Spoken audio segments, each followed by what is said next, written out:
निमित्तमपिदं तेन सुलब्धं भवति।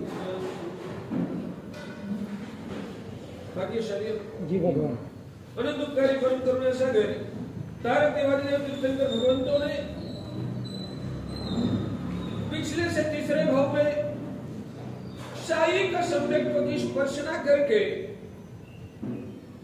अपने मन में भाव बनाया कि विश्व के सभी जीवात्माएं संसार में दुखी है, सब जीवात्माएं संसार में दुखी है। भाग्यशाली आप सब भी दुखी ही है। आपको लग रहा है कि मैं सुखी हूं, वो आपका भ्रम है।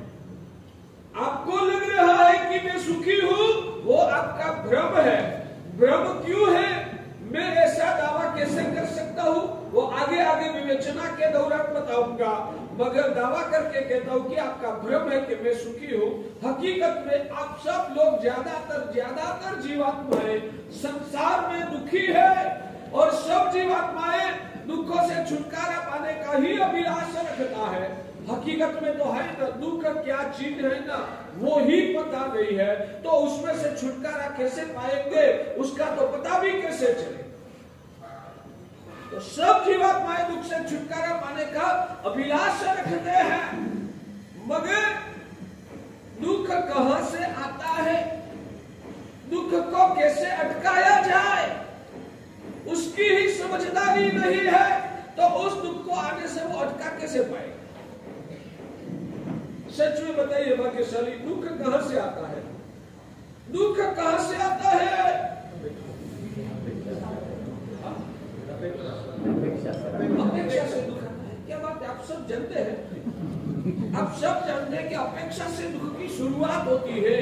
जहां अपेक्षा है वहां से दुख आता है। सच में आप जानते हैं, आपने जो जवाब दिया मुंह से दिया है या हृदय से दिया? आपने जो जवाब दिया वो समझदारी से दिया है या गतानुगतिकता से आपने ये जवाब दिया? समझदारी से दिया है। यानी कि आप अंतर से मानते हो कि जहां अपेक्षा पैदा होती है वहां ही दुख की शुरुआत होती है, वैसा आप मानते हैं। अच्छा, आपको दुख चाहिए? आपको दुख चाहिए या नहीं चाहिए? नहीं चाहिए तो दुख को आने से अटकाने के लिए क्या करना पड़ेगा? अपेक्षाओं को छोड़ना पड़ेगा। किसी के पास अपेक्षा नहीं रखना है। घर के परिवार के सदस्यों के साथ भी अपेक्षा नहीं रखना है, संघ के लोगों के साथ भी अपेक्षा नहीं रखना है, गांव के लोगों के पास भी अपेक्षा नहीं रखना है, खुद के शरीर के पास भी अपेक्षा नहीं रखना है। इस दुनिया में किसी के पास से कोई अपेक्षा नहीं रखना है। अपेक्षा होगी तो दुख होगा, अपेक्षा ही नहीं रखेंगे तो दुख ही नहीं होगा। आप जानते हैं, आपने ही जवाब दिया, तो आप तो अपेक्षा नहीं रखते हैं। आप अपेक्षा नहीं रखते हैं ना, क्यों रखते हो? आप खुद सब समझदार हैं। आपने बताया कि हम जानते हैं कि दुख अपेक्षा से पैदा होता है, आप जानते हैं, और अपन को दुख नहीं चाहिए, वो भी आपके विजन में क्लियर है। तो मेरा प्रश्न ये है कि फिर भी आप अपेक्षा क्यों रखते हो, उसका कारण आप मुझे बताएं। संसार में रहते हैं तो क्या हो गया? क्या करना? कर्म करना पड़ता है। ठीक है, जो करना पड़े वो कर लेना, मगर अंतर मन से अपेक्षा नहीं रखना। उसमें क्या फर्क पड़ता? सब करना मगर अपेक्षा कोई नहीं रखना। क्या नहीं चल सकता है? संसार में ऐसा जीवन जीने वाले लोग आज भी है जो खुद की पत्नी के पास भी कोई अपेक्षा नहीं रखता है। मैं मेरा कर्तव्य निभाऊंगा, मेरा कर्तव्य मैंने निभा लिया, बात खत्म। और विशेष रूप से कोई अपेक्षा मुझे उनके पास रखना नहीं है। वैसी समझदारी वाले लोग आज भी संसार में जीने वाले हैं, और ऐसी समझदारी से जीने वाले लोग अंतर्मन से बहुत स्वस्थ रहते हैं। उनको कभी व्याकुलता, अपनी शास्त्र की परिभाषा में कहो कि आर्तध्यान, उसके मन में होता ही नहीं। अपनी तकलीफ क्या है हम सब समझते हैं, मगर इतने मोह से घिरे हुए हैं कि खुद की समझ खुद के लिए काम नहीं है। हम मोह से इतने घिरे हुए हैं कि खुद के पास समझ होते हुए भी खुद की भी समझदारी खुद को काम नहीं आती। तो वो खुद की समझदारी सक्रिय बन के अपन को बचाए, वो कैसे हो सकता है, वो संभव कैसे हो पाएगा? मेरा प्रश्न समझ में आता है। हम कभी बहुत सारी बातें, जैसे कि कोई व्यक्ति को क्या होता है, बहुत डायबिटीज है ना, वो पता है कि ये डायबिटीज के दौरान में मिठाई खाऊंगा ना तो डायबिटीज बढ़ जाएगा और शायद मौत भी आ सकता है, पता है, फिर भी व्यक्ति जानता है, डॉक्टर ने मना किया है कि मिठाई नहीं खाना चाहिए, मगर वो नहीं रह सकता है और क्या करता है? ऐसे लोग देखे ना आपने? ऐसे लोग देखे या नहीं देखे? जिनको डायबिटीज भारी है, डॉक्टर ने स्पष्ट मना किया मीठा भोजन नहीं लेना है, फिर भी वो खुद भी जानता है कि ये खाने से नुकसान होने वाला है, तबीयत ज्यादा बिगड़ जाएगी, किडनी फेल हो जाएगी, बहुत सारे प्रॉब्लम्स क्रिएट हो जाएंगे, पता है, फिर भी जब खाने के लिए बैठा ना, वो मीठा भोजन के बिना नहीं रह सकता है, मिठाई एक दो टुकड़े तो खा ही लेता। देखे ऐसे लोग? तो वो खुद जानते हैं कि ये खाना हानिकारक है, फिर भी वो क्यों नहीं अटक सकता? मोह की वजह से। तो मोह एक ऐसी चीज है, एक बात समझना कि समझदारी के पर भी वो हावी हो जाता है। मोह का काम ऐसा है कि समझदारी के पर भी वो हावी हो जाता है, इसलिए अब उससे बचना है तो क्या करना पड़ेगा? बचना है तो मोह को कमजोर बनाना पड़ेगा, जो उससे बचना है तो मोह की पकड़ को ढीली करना पड़ेगा। वो मोह की पकड़ ढीली कैसे हो पाएगी? वो मोह की पकड़ ढीली कैसे हो पाएगी बताइए ना? संयम से, समझदारी से। तो अभी तो मैंने बताया कि समझदारी तो है ही कि ये मिठाई मार देगी, रोग को बढ़ा देगी, फिर भी मोह हावी हो जाता है, तो वहां समझदारी उनको कैसे बचा पाएगी? वहां समझदारी उनको कैसे बचा पाएगी? प्रश्न पहले समझ में आता है, बाद में जवाब दूंगा। नियंत्रण, मगर नियंत्रण कैसे कर पाओगे, वो मेरा प्रश्न है। नियंत्रण करने की ताकत कहां से पैदा होती है?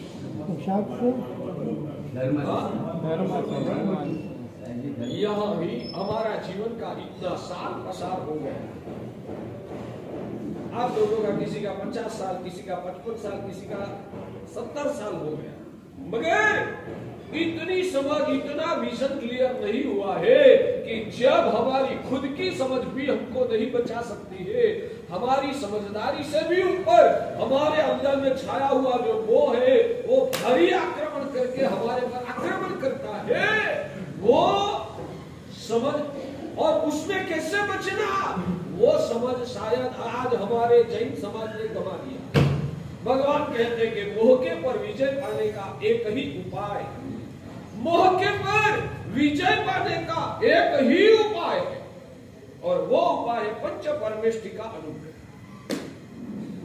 समझदारी से मोह के पर विजय नहीं पा सकते हैं भाग्यशाली, ज्ञान कितना भी हो, मगर मोह के सामने ज्ञान भी हार खा जाता है। ज्ञान कितना भी हो, पता है दुराचार नहीं करना चाहिए, मगर जब अंदर में दोष, वासना, तृष्णा, अपेक्षा प्रबल प्रज्वलित तो होती है, जानते हैं कि ये पाप है। भाग्यशाली, कोई भी पाप आप जब भी करते हैं ना, विशेष रूप से कोई पाप ऐसा होता है कि जो आप जाहिर में नहीं करते हैं, वो पाप आप खानगी में छुपा छुपा के करते हैं। ऐसा पाप आपके जीवन में होता है? कोई पाप आपके जीवन में ऐसा होता है कि जो पाप आप दुनिया को नहीं दिखाते, आप छाना छुपा वो पाप करते हैं, वैसे पाप आपके जीवन में होते हैं या नहीं होते? होता है। बड़े आवाज से बोलो, क्यों होता है? तो छाना छुपा क्यों करते हो आप? छुपा छुपा के क्यों करते हो? पाप है इसलिए। नहीं, अंदर में पता है कि ये पाप है, करने जैसा नहीं है, वैसा आप जानते हैं, इसलिए छुपा छुपा। जो पाप खुले आम करते हैं ना, वो पाप तो आप लोगों को आज पाप रूप लगता ही नहीं। जो पाप आप जाहिर में करते हैं ना, वो पाप आपको पाप रूप लगता भी नहीं है। समझ में आता है? मगर छुपा छुपा के जो पाप करते हो, उसमें आपको खुद को पता है कि ये पाप, पाप है यानी कि करने जैसा कार्य नहीं है वैसा आप जानते हैं, फिर भी अंदर का प्रबल वृत्तियां का आक्रमण की वजह से जब आप उस कार्य करने के लिए जब प्रेरित देते हो तब वो आप छुपा छुपा के करते हो, यानी कि छुपा छुपा के जो काम आप करते हैं उसमें आपको इतना तो पता है ही कि ये गलत है ना। आप जानते हो ना का गलत है जी कि नहीं जानते हैं? जानते हैं। आप जानते हैं कि ये गलत है, फिर भी वो पाप आप क्यों करते हो? जानते नहीं जानते और कर ले वो तो एक अलग बात है, नहीं जानते हैं और कर ले वो तो एक अलग बात है, जानते हैं फिर भी क्यों करते आप? मोह की वजह से, प्रबल मोह का प्रभुत्व आत्मा के पर हावी हुआ है, तो वह आपके पास समझदारी है, फिर भी वो पाप आप करने से बिना नहीं रह सकते हैं। उसका मतलब ये हुआ कि आपके अंदर में ज्ञान भी है, आपके अंदर आपको मोह का भी आक्रमण है, तो ज्ञान और मोह इन दोनों के बीच में विजय किसका हो जाता है? आपके जीवन मोह का होता है। तो वहां आपका ज्ञान आपको साथ नहीं देता है, आपका ज्ञान आपको नहीं बचा सकता है, सही ना? उसका मतलब कि ज्ञान की ताकत से मोह की ताकत भारी है। उसका मतलब यह हुआ कि ज्ञान की ताकत से मोह की ताकत भारी है। तब ये मोह को हमें परास्त करना है, उसकी चुंगाल में से छुटकारा पाना है, तो वो छुटकारा पाने का बल यानी कि मोह को भी परास्त करने का सामर्थ्य कहां से पैदा होगा? वो ज्ञान से भी पैदा नहीं होता है पुण्यशाली, वो सामर्थ्य सिर्फ ज्ञान से भी पैदा नहीं होता है। वो सामर्थ्य कहां से आएगा?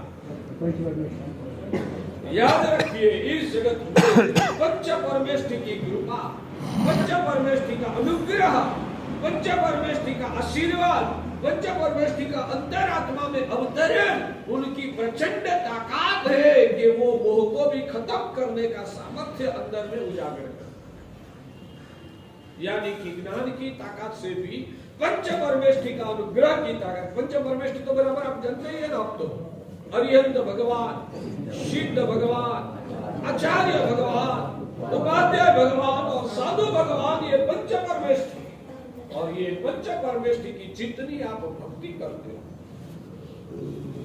उनकी जितनी उपासना करते हो, जितना उनके प्रति आप अहोभाव धारण करते हो, जितना उनका सम्मान करते हो, जितना उनका गुणों का आप आदर करते हैं, उतनी उनकी कृपा का आप में अवतरण होता है। उनकी कृपा के प्रभाव से अंदर से इतना परिवर्तन स्वाभाविक रूप से उजागर होता है भाग्यशाली, कि उस वजह से मोह की पकड़ अंदर से आपको आप ही ढीली पड़ जाए। और जिन शासन प्राप्त करने के बाद साधक आत्मा का साधना का केंद्र बिंदु क्या होता है?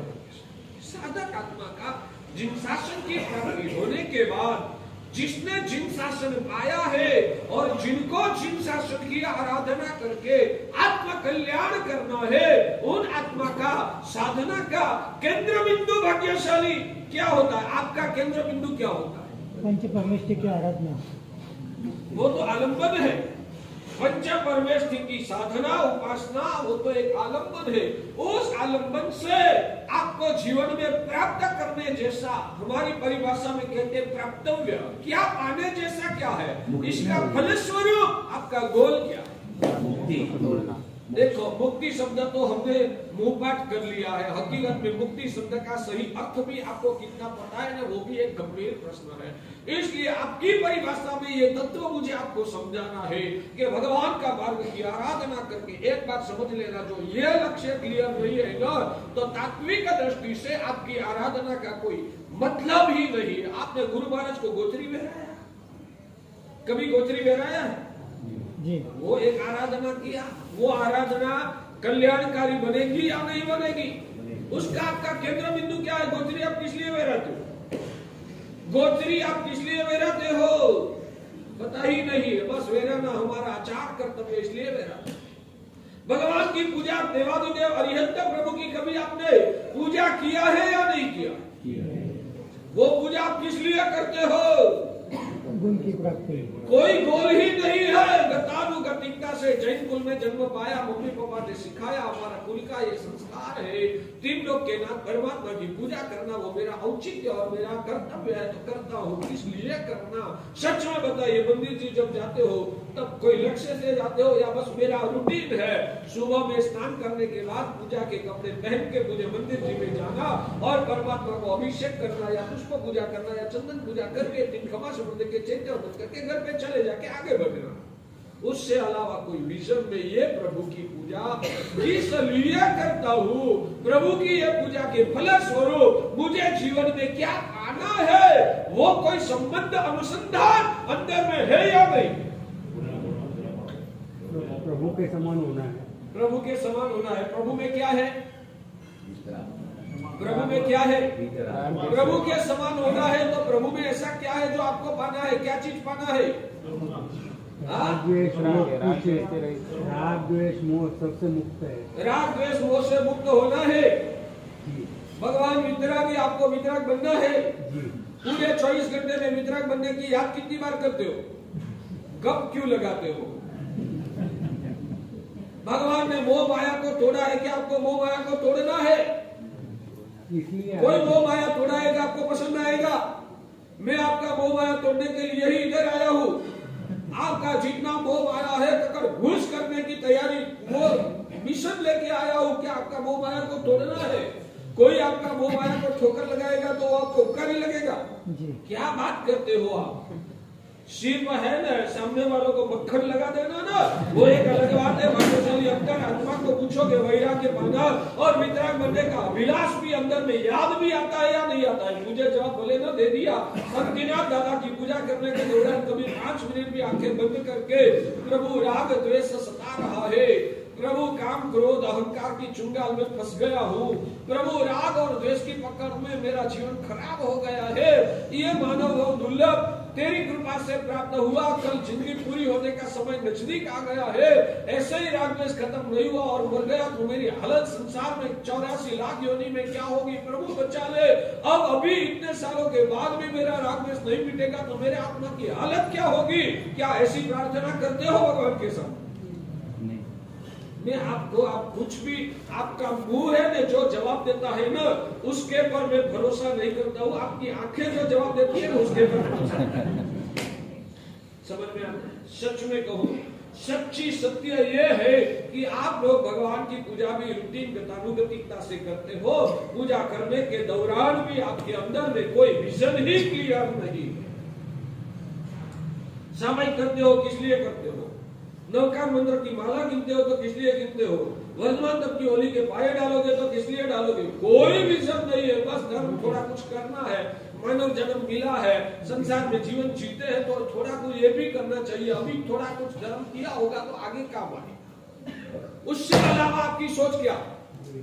अभी थोड़ा कुछ धर्म करेंगे तो आगे काम आएगा, उससे अलावा आपका विजन क्या है? मैं कहता हूँ ये विजन ही आपका बिल्कुल गलत है।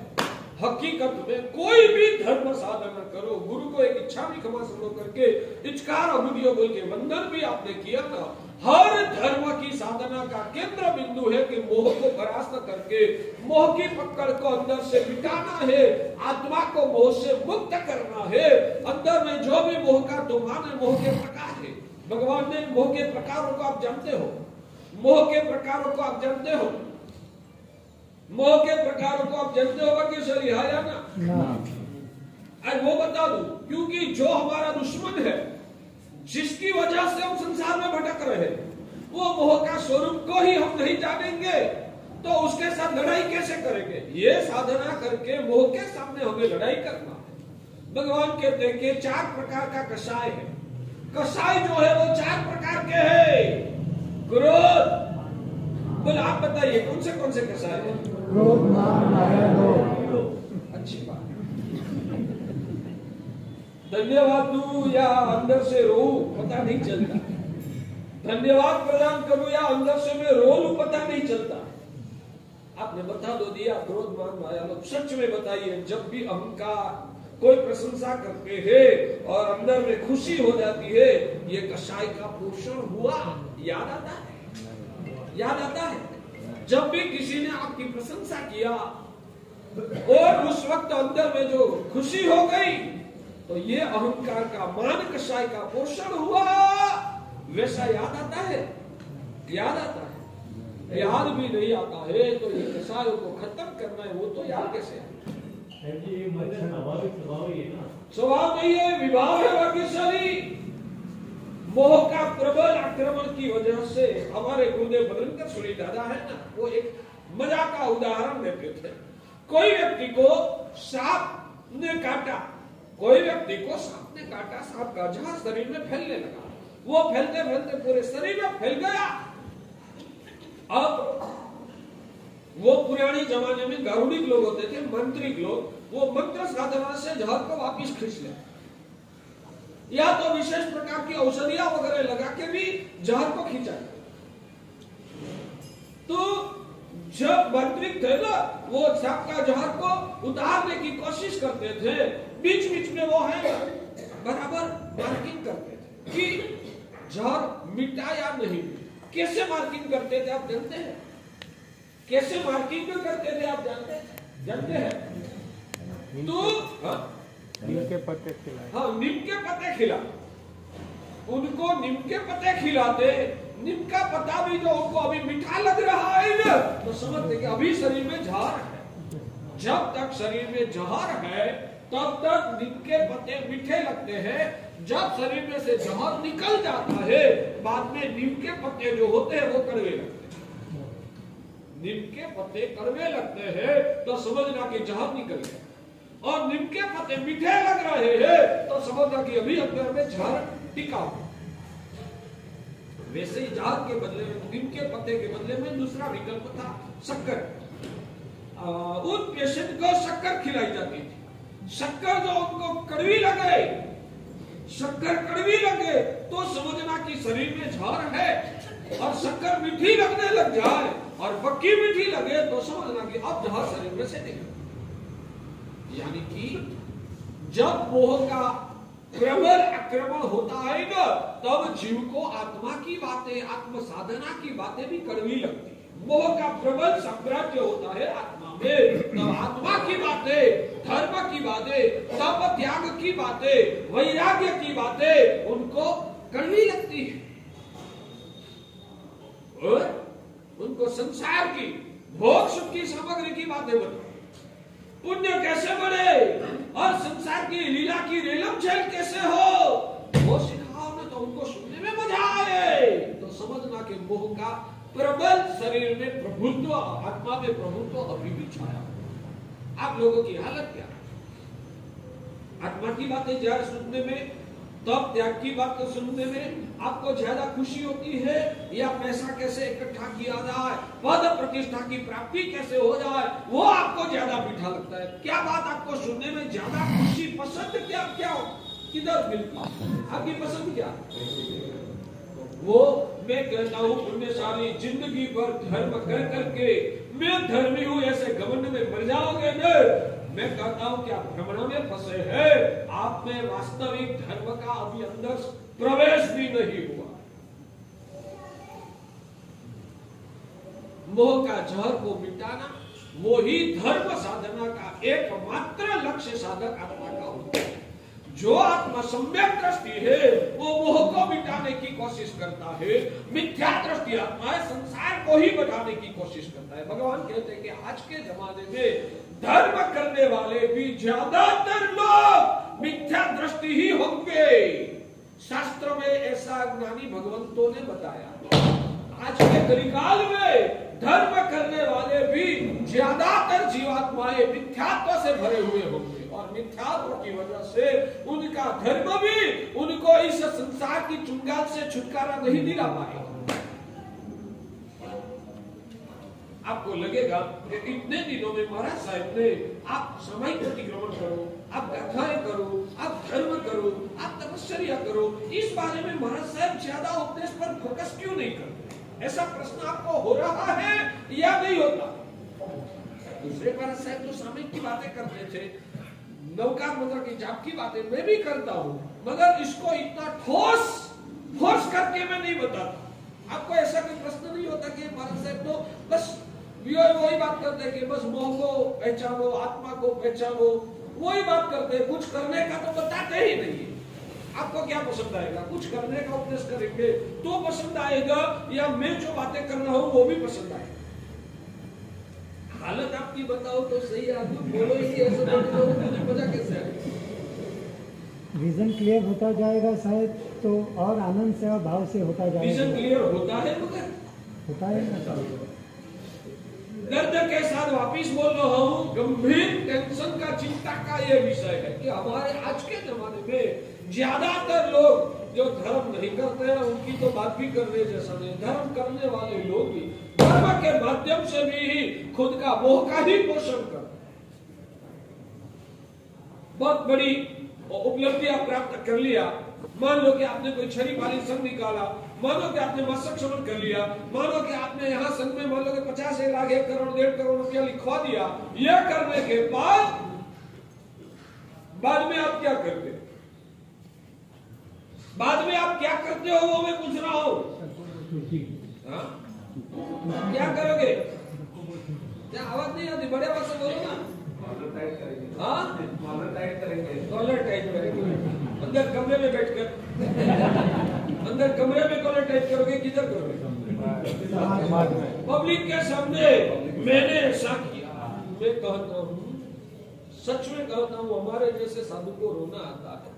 धर्म की साधना जो मोह को खत्म करने के लिए करना, धर्म की साधना जो मोह को तोड़ने के लिए करना था, वही धर्म के बल पर आपका मोह का, धर्म के माध्यम से मोह का पोषण करने का काम कर रहे हो।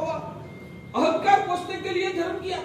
हमारे वहां 2 लोग आएंगे, एक बोलेगा कि मुझे महाराज से मस्त श्रवण करना है, गुरु महाराज आशीर्वाद देंगे, मेरा आशीर्वाद है तो आगे।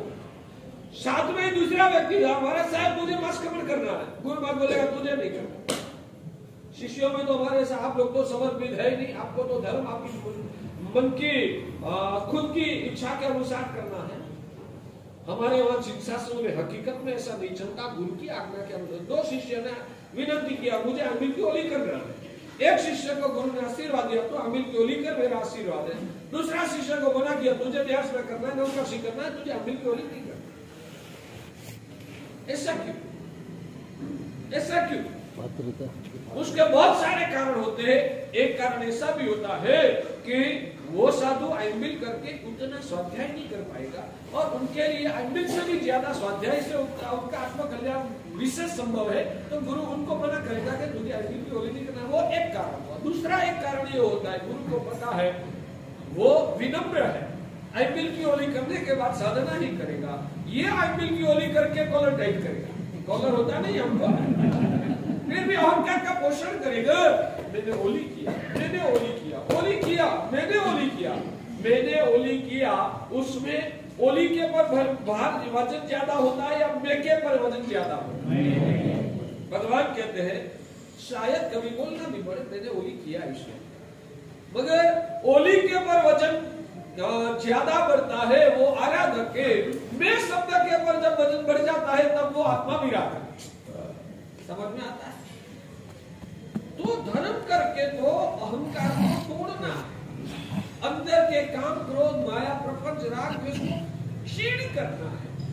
उसके बदले में वही तपस्या करके तू तेरा अहंकार का पोषण करेगा, तो ये धर्म तुझे संसार से कैसे बचा पाएगा? और जो साधना जीव को संसार से नहीं ऊंचे उठा पाती है, उस साधना को तात्विक रूप से भगवान साधना ही नहीं कहते हैं। तो मोह को तोड़ना है, कोई भी साधना, नौकार मंत्र गिनो, वर्षी तप करो, आइंबिल की ओली करो, परमात्मा की पूजा करो, सामायिक करो, तीर्थ यात्रा करो, सदगुरु को सुपात्र में दान करो, कोई भी स्वद्रव्य से जिनालय बनाओ, छड़ी पाली संग निकालो, कुछ भी करो, सभी धार्मिक साधनाओं का केंद्र बिंदु है अंदर का मोह को पहचान कर मोह की पकड़ को ढीली करना, और समझना कि जो मोह की पकड़ ढीली पड़ी तो आपने किया हुआ धर्म सफल है, और मोह की पकड़ ढीली पड़ने के बदले में ढीली नहीं पड़ी तो धर्म निष्फल है। और मान लो कि वही धर्म करते करते मोह बढ़ गया ना, तो वो धर्म का साइड इफेक्ट पैदा हुई है, वो रिएक्शन आया। सुकृत की अनुमोदना, सुकृत की अनुमोदना तो करना ही है ना। आप सुकृत की अनुमोदना करते हो या अहंकार का पोषण करते हो? गड़बड़ वह हो जाती है, आपने वर्षी तप किया और वर्षी तप करने के बाद आपने वर्षी तप की अनुमोदना किया या वर्षी तप का अहंकार का, वर्षी तप के माध्यम से अहंकार का पोषण किया, दोनों चीज अलग है। अनुमोदना भगवान ने कितना अद्भुत मार्ग बताया। अनंत काल से खाने की पीने की लालसा में फंसा हुआ जीव को करुणा सागर से भगवान ने बचने के लिए कितना अद्भुत उपाय बताया है। और भगवान की मेरे प्रति करुणा अनंत काल में कभी मैंने सोचा भी नहीं था, आज भगवान की कृपा से इतना भी करने का एक बल प्राप्त हुआ और अवसर भी मिला। भगवान की कितनी करुणा। मैंने बोला उसमें मैंने वर्षी तप किया, मैंने वर्षी तप किया, मैंने वर्षी तप किया, दोनों में कोई फर्क है या नहीं? उन दोनों में फर्क है या नहीं? मैंने वर्षी तप किया नॉर्मल विधान है, मैंने वर्षी तप किया, मैंने वर्षी तप किया। मैंने जो तीनों में एक अक्षर का तो फर्क नहीं है, तीनों का अर्थ एक ही निकलता है या तीनों का अर्थ अलग है? फिर से बोलूं, मैंने वर्षी तप किया, मैंने वर्षी तप किया, मैंने वर्षी तप किया, तीन वाक्य प्रयोग किया। तीनों का शब्द में तो एक अक्षर का भी फर्क नहीं है, तीनों का अर्थ एक ही है या तीनों में अर्थ में फर्क है? वो जो अर्थ फर्क है मैं वो ही बता रहे हैं। उसमें से एक अर्थ आपको तारने वाला है, दूसरा अर्थ आपको डुबाने वाला है। बोलो क्या बोल रहे हैं? अगर अनुकूलता हो तो गोचवी क्यों वेराना सब सिखाएंगे प्रवचन में। आप पूछते रहो तो बातें निकलती रहेगी। तो अनुमोदना धर्म की होती है। अनुमोदना के नाम पर अहंकार का पोषण करना न, वो तो परमात्मा के साथ भी ठगाई है और खुद की आत्मा के साथ भी आत्मवंचना जमता है। तो अनुमोदना धर्म की जरूर करो, मगर उससे अहंकार का पोषण नहीं करना है। अब ध्यान में रखिए, ये महत्व का सिद्धांत जिन शास्त्र का रहस्य है। कैसे भी कोई भी प्रकार की धर्म की आराधना करके मुझे मेरा अंदर का मोह को तोड़ना है। मोह को तोड़ना वो ही धर्म का एकमात्र लक्ष्य साधक आत्मा का होता है। और भगवान ने एक ही लक्ष्य बताया, पहले मोह को पहचानेंगे तो ही मोह की चुंगाल में से छुटकारा पाएंगे। तो मोह को ही नहीं पहचानते हैं। तो मैंने बताया कि हकीकत में मान कसाई को आपने कसाई के रूप में नहीं माना। मान कसाई को सच में कहूं कि मान लो कि आपने गुस्सा किया तो मैंने पाप किया, वैसा आपको लगता है या नहीं लगता है? मैंने गुस्सा किया तो मैंने पाप किया, वैसा आपको फीलिंग होता है या नहीं होता है? होता है। गुस्सा करते वक्त नहीं होता है, बाद में ऐसा असर होता है। किसी को तुरंत, किसी को बाद में। अच्छा, अपेक्षा से ज्यादा पैसे मिल गए, अपेक्षा से ज्यादा पैसे मिल गए, वो पैसा पड़ने के बाद खुशी हो गई, खुशी हुई। इस साल तो मैंने 2-5 करोड़ कमा लिया, उसकी खुशी होती है आया ना? बोलो ना। अच्छा, ये खुशी की तो मैंने पाप कर लिया, वैसा आपको लगता है? हम ऐसा समझते कि देव गुरु की कृपा से योग हो गया। देव गुरु की कृपा से हुआ, यानी कि जब भी कमा लिया तब देव गुरु का ही महिमा करते हो ना? क्या पक्का है? गलत पक्का।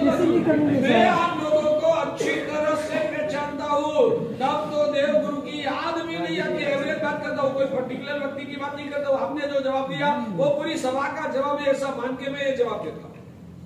क्या 2-5 करोड़ मिल गया तो भगवान की क्या करुणा है? भगवान मुझे ऐसा याद आता है, पैसा मिला उसका क्या होता क्या? और दर्द की बात तो वो है कि पैसा मिल भी गया, पैसे के मिलने पर खुशी भी हो गई, वहां तक भी ठीक है, मगर ये खुशी भी पाप है, पाप है। पैसा आपको याद आता है, वो मेरा प्रश्न है। बोलो, पैसे मिलने पर खुशी महसूस करना वो भगवान की नजर में पाप है या पुण्य है? पैसे मिलने पर खुशी होना वो भगवान की दृष्टि में पुण्य है या पाप? आवाज क्यों नहीं आती है? कोई सज्जन दो चार कोई बोलते, सबसे पूछ रहा हूँ कि आपको क्या लगता है? तो भगवान ने कहा वो भी लोभ कसाय का परिणाम है। लोभ वृत्ति अंतर में पुष्ट हुई है। लोभ वृत्ति की वजह से आपको वो पैसे मिलने पर खुशी होती है। तो भगवान कहते कि लोभ वृत्ति वो कसाय है। कसाय शब्द का अर्थ आप समझते हैं या नहीं? पहले वो कसाय शब्द का अर्थ समझते हैं। कसाय शब्द का अर्थ समझते हैं या नहीं? थोड़ा बहुत। कश यानी कि संसार, ये संस्कृत की परिभाषा का शब्द है। कश, कश यानी कि संसार, और आय यानी कि लाभ। जिससे संसार का लाभ होता है, यानी कि जिससे संसार की वृद्धि होती है, इसको कषाय कहते हैं। ये शास्त्र की परिभाषा का पारिभाषिक अर्थ है कषाय, जिससे संसार की वृद्धि हो। आय यानी कि लाभ, लाभ यानी कि प्राप्ति। संसार की प्राप्ति जिससे होती है, इसको कषाय कहते हैं। तो जैसे क्रोध करने से संसार बढ़ता है, वैसे अहंकार करने से भी संसार बढ़ता है। माया प्रपंच करने से भी संसार बढ़ता है, वैसे धन संपत्ति भौतिक समृद्धिया की खुशी महसूस करने से भी संसार बढ़ता है। हकीकत में कहूं, सबसे बड़ी दर्द की बात वो है कि हमारी आत्मा भारी मिथ्यात्व में फंसी हुई है, और मिथ्यात्व की वजह से हमको हमारा आत्मा की याद भी नहीं आती है, और अंदर में आपको आत्म चिंता ही उजागर नहीं हुई है। पुण्य की वजह से गतानुगतिकता से भौतिक और क्षणिक ऐसे इंद्रिय के सुखों में आसक्त होकर आप आपका समय को बर्बाद कर रहे हो। मिले हुए अमूल्य जन्म के अंदर हमें हमारा आत्मा को पहचानना, आत्मा का स्वरूप का संवेदन करना, और आत्मा को कर्म और मोह के बंधनों से मुक्त करवाकर हमें आत्मा की सर्वोच्च स्थिति को प्राप्त करने का लक्ष्य ही नहीं बनाया है। और वो जो स्थिति है ना, इस स्थिति को ही भगवान ने गाढ़ मिथ्यात्व दशा का स्वरूप कहा है। जब तक ये मिथ्यात्व नहीं मिटा, तब तक लिख लीजिए, किया हुआ धर्म का कोई मतलब ही नहीं। हम कभी कभी उदाहरण देते हैं कि व्यापारी ने कोई चौपड़े के अंदर कोई आंक लिखना था, रकम लिखना था। रकम के लिए एक मींडा लिखा, मींडा को क्या बोलते हैं? शून्य। एक जीरो लिखा, दूसरा जीरो लिखा, तीसरा जीरो लिखा। मतलब कितना? उसका मतलब क्या? जीरो। क्यों? जीरो लिखने का मतलब जीरो ही रहता है क्या? जीरो लिखने का मतलब क्या जीरो ही रहता है पुण्यशाली? नहीं, उसके आगे अंक नहीं आता। आगे 1, 2, 3 कोई भी एक अंक लिख दिया, बाद में एक जीरो बढ़ा दो तो क्या होगा? 10 गुना। संख्या का महत्व 10 गुना बढ़ जाएगा। और एक जीरो एक्स्ट्रा लगा दिया तो 100 गुना हो जाएगा। और एक एक्स्ट्रा जीरो लगा दिया तो 1000 गुना। और एक जीरो लगा दिया तो मगर आगे कुछ एकड़ो बगड़ो दुगड़ो कुछ लिखा नहीं है, और मिंडे लगाते जाएंगे तो मतलब तो सबसे महत्व की चीज क्या है? पीछे मिंडा जीरो लिखवा वो ज्यादा महत्व का है, या आगे एकड़ो लिख देने का वो ज्यादा महत्व? समझो भाग्यशाली, मेरे सर्वज्ञ भगवान ने ऐसा कहा है कि सम्यक दर्शन वो एकड़ो है। सम्यक दर्शन वो एकड़ो है। और आपने वर्षी तब किया तो एक जीरो लग गया। आईपीएल का होली का पाया डाला तो दूसरा जीरो हो गया। आपने छरी मालिक संघ निकाला तो तीसरा जीरो हो गया। आपने मासक श्रवण किया तो चौथा जीरो हो गया। आपने 100 द्रव्य से उपाशय बनाया तो 5वां जीरो हो गया। जीरो की तो लाइन लगाते हो आप, मगर आगे सम्यक दर्शन का एकड़ो आया है या नहीं आया है? वो समय का पास किया या नहीं किया? पुण्यशन सम्यक दर्शन है। तो सम्यक दर्शन के बिना जो भी धर्म किया वो जीरो का बढ़ावा है। सम्यक दर्शन के बिना जो भी आपने धर्म किया वो जीरो का बढ़ावा है। जीरो की कीमत है या नहीं है? जीरो की कीमत है या नहीं है? है भी सही, नहीं भी सही। आगे कोई अंक लिखा है तो जीरो की कीमत जबरदस्त है, और आगे कोई अंक नहीं लिखा तो पीछे लिखे हुआ जीरो का कोई मतलब। भगवान कहते हैं आप जितनी भी धर्म आराधना करते हो ना, वो सब जीरो है, और सम्यक दर्शन जो है वो एकड़ा है, और एकड़ा है तो ही धर्म की कीमत है। आगे एकड़ा नहीं है तो अनंत भव तक आप चारित्र लेके उत्तम क्वालिटी वाला चारित्र का पालन करो तो अभी भगवान कहते हैं वो भी जीरो है, उसका कोई मतलब नहीं। समझ में आता है? तो ज्ञान से ही सम्यक दर्शन प्राप्त होता है? नहीं, ज्ञान से सम्यक दर्शन होगा नहीं। ज्ञान से सम्यक दर्शन अकेले ज्ञान से नहीं होता। अकेला ज्ञान भी सम्यक दर्शन के बिना जीरो है।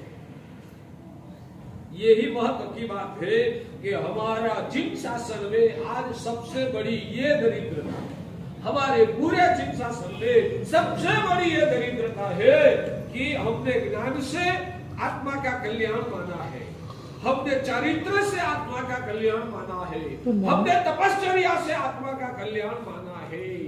मगर ये सब सफल कैसे होता है? या तो ये सब तात्विक कब हो सकता है? जब पंच परमेष्टि की कृपा आपने झेला तो वो मंगलकारी सफल हित करने वाला है, और पंच परमेष्टि के साथ जुड़ाव नहीं किया, उनकी कृपा को अपनी आत्मा में अवतरित नहीं किया, तो आपका ज्ञान भी आपको संसार में भटकाएगा। 14 पूर्व का ज्ञान भी जीव को संसार में भटका सकता है। 14 पूर्व का ज्ञान भी जीव को संसार में भटका सकता है। तो ज्ञानी, इसे हम व्याख्यान में सुनते हैं कि साधारण आदमी जो आराधना करके जो कर्म की निर्जरा करता है, उससे कई गुना निर्जरा ज्ञानी श्वासोश्वास में कर्म खपाता बिल्कुल, है। बिल्कुल, मगर वह ज्ञानी किसको कहते हैं? आप लोगों ने ज्ञान और विद्वत्ता को एक बना दिया है। ज्ञान और विद्वत्ता को एक ही मान लिया है, पर्यायवाची मान लिया है। विद्वत्ता जो होती है ना वो बुद्धि के स्तर पर होती है, और जब वो विद्वत्ता जो होती है वो बुद्धि के स्तर पर होती है, और वो ही विद्वत्ता जब अंदर में अवतरित होती है उसका पाचन होता है, पाचन होने के बाद वो ज्ञान होता है। विद्वत्ता का जब पाचन होता है बाद में वो ज्ञान बनता है। विद्वत्ता और ज्ञान दोनों एक चीज नहीं है। विद्वत्ता दिमाग के स्तर का नॉलेज है, और ज्ञान जो है वो परिणति के स्तर पर भावित हुआ, पचा हुआ ज्ञान, पची हुई विद्वत्ता वो ज्ञान है। और वो पाचन कैसे होता है? पाचन पंच परमेष्टि की करुणा से होता है। तप वगैरह जो भी करते हैं तो सम्यक दर्शन पाने की भूमिका से अगर करते हैं तो वो एकड़ा है या नहीं है? बिल्कुल पक्का। एकड़ा की पूर्व भूमिका वो है, उसको हमारे वहां कहते हैं जैसे कि तलेटी की भूमिका। तो शत्रुंजय गिरिराज की यात्रा कहाँ से शुरू होती है? पहला स्टेप करना शुरू करो, वहां से शुरू होता है। तो अब पालीताना गांव से तलेटी तक तो जाने का कोई मतलब ही नहीं है। यात्रा कब की जाएगी?